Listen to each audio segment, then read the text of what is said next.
સમગ્ર વિશ્વના લેવા પટેલ સમાજને એક કરવા માટે સમાજમાં ભાઈચારો વધે, સંપ અને સંગઠનિક ભાવના કેળવાય, એવા ઉમદા હેતુ સાથે શ્રી નરેશભાઈ પટેલે ખોડલધામ સંસ્થાની સ્થાપના કરી. એમના નેતૃત્વમાં સમાજને એક નવું હૂંફ અને બળ મળી રહ્યા છે.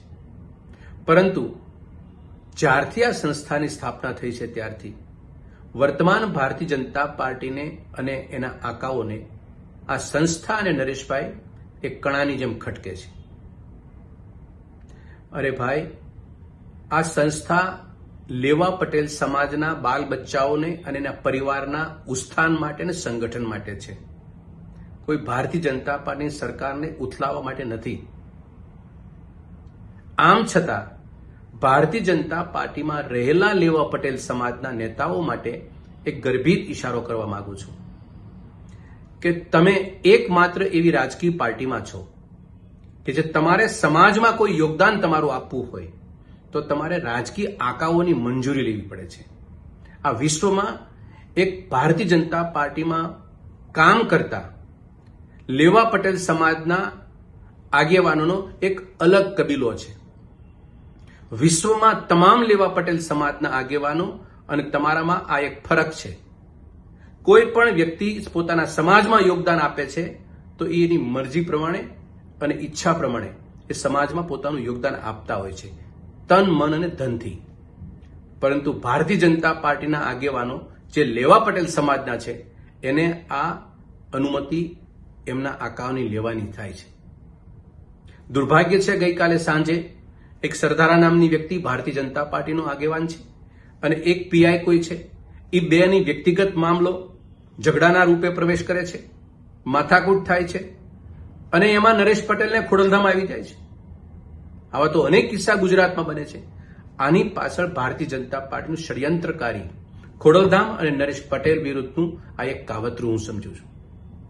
ગુજરાતમાં આ સમાજ એક સંગઠિત સમાજ છે, એક પ્રબુદ્ધ સમાજ છે અને એ સંપ અને ભાઈચારાને તોડવાનું કામ ભારતીય જનતા પાર્ટીના કોઈ પણ આગેવાન, ચાહે લેવા પટેલ સમાજનો હોય કે અન્ય સમાજનો હોય, એ તોડવાનો પ્રયત્ન રાજકીય પરિપ્રેક્ષમાં કોઈ પ્રકારે ન કરે.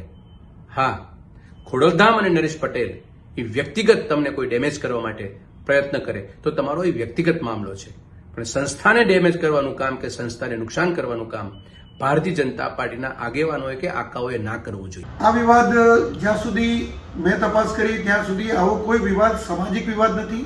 આ કોઈ એમનો આંતરિક વૈમનસ્યના કારણે આ પ્રશ્ન ઉપસ્થિત થયો છે અને કોંગ્રેસના નેતાઓ એવો આક્ષેપ કરી રહ્યા છે કે ભારતીય જનતા પાર્ટી આ પ્રયત્નો કરી રહી છે. પરંતુ મારે એ વાત પણ હાસ્યાસ્પદ એટલા માટે લાગે છે કે હુમલો ભારતીય જનતા પાર્ટીના નેતા ઉપર થયો છે અને ભારતીય જનતા પાર્ટીના નેતા ઉપર જ્યારે હુમલો થયો છે ત્યારે કેવી રીતે ભારતીય જનતા પાર્ટી પોતાના નેતા ઉપર હુમલો કરાવી શકે? એટલે કોંગ્રેસ કોઈ પણ પ્રશ્ને અને કોઈ પણ મુદ્દે રાજકારણ કઈ રીતે રમવું અને રાજકીય રંગ કઈ રીતે આપવો, કોઈ પણ વ્યક્તિનું આજે એની પર હુમલો થયો છે એની સંવેદના દાખવવાની જગ્યાએ એને રાજકીય રંગ આપી અને રોટલા શેકવામાં જ્યારે કોંગ્રેસ પડી હોય ત્યારે મારે સ્પષ્ટ કહેવું એ બાબતે છે કે આ જે હુમલો થયો છે કે આ વાત છે એમાં કોઈ રાજકીય રંગ નથી અને કોઈ સામાજિક પણ રંગ નથી. વ્યક્તિગત એમના કોઈ વૈમનસ્યના કારણે અથવા તો બીજા કોઈ કારણસર આ બનાવ બન્યો છે જેની તપાસ પોલીસ કરી રહી છે અને આ તપાસમાં અંતે બધું બહાર આવશે. કોંગ્રેસ પહેલેથી જ ભાગલા પાડી અને રાજકારણની નીતિ અપનાવતું રહ્યું છે. જ્ઞાતિ વચ્ચે, સમાજ વચ્ચે અને પ્રાંત વચ્ચે, રાજ્યો વચ્ચે જે ભાગલા પાડવાની વાત કરી હોય તો કોંગ્રેસે કરી છે અને એમાં એ પર્ટિક્યુલર ગુજરાતીઓનું અપમાન શરૂઆતથી કોંગ્રેસ કરતી આવી છે. સરદાર વલ્લભભાઈ પટેલનું અપમાન થયું ત્યારથી શરૂઆત કરીએ તો ત્યારથી કોંગ્રેસે ગુજરાતીઓનું અપમાન કર્યું છે. અને તાજેતરની જ્યારે મહારાષ્ટ્રની ચૂંટણી આવી ત્યારે કોંગ્રેસ અને એના સાથી પક્ષોની જે ગુજરાત વિરોધી માનસિકતા હતી એ માનસિકતા છતી થઈ ગઈ. રાહુલ ગાંધી જ્યારે મહારાષ્ટ્રની અંદર ભાષણ આપે અને ભાષણની અંદર એવો ઉલ્લેખ કરે કે મોટા સાહસો અને મોટી જે ફેક્ટરીઓ છે એ ભારતીય જનતા પાર્ટી ગુજરાતમાં નાખે છે અને મહારાષ્ટ્રીયોને અન્યાય કરે છે. એટલે એનો મતલબ એ થયો કે દેશની અંદરની પ્રજા છે, દેશમાં બધા જ વ્યક્તિ ભારતીયો છે. જ્યારે ભારતીય જનતા પાર્ટી સૌનો સાથ, સૌનો વિકાસ અને સૌના પ્રયાસની સાથે ચાલતી હોય, આદરણીય નરેન્દ્રભાઈના નેતૃત્વની અંદર ક્યારે પણ ભારતીય જનતા પાર્ટીએ કોઈની ભાગલા કાઢી નીતિ અપનાવી નથી. ત્યારે કોંગ્રેસની આ ભાગલાપણો અને રાજકારણની નીતિ સ્પષ્ટ થઈ ગઈ. એમાં ગુજરાત વિરોધી જે નીતિ છે એ સ્પષ્ટ થઈ ગઈ અને એને મહારાષ્ટ્રની પ્રજાએ જાકારો આપ્યો અને મહારાષ્ટ્રની પ્રજાએ એટલી હદે જાકારો આપ્યો કે કોંગ્રેસ વિરોધ પક્ષને પણ ન છાજે એટલી સીટો, એટલે 10% કરતાં પણ ઓછી સીટો મહારાષ્ટ્રની અંદર આવી.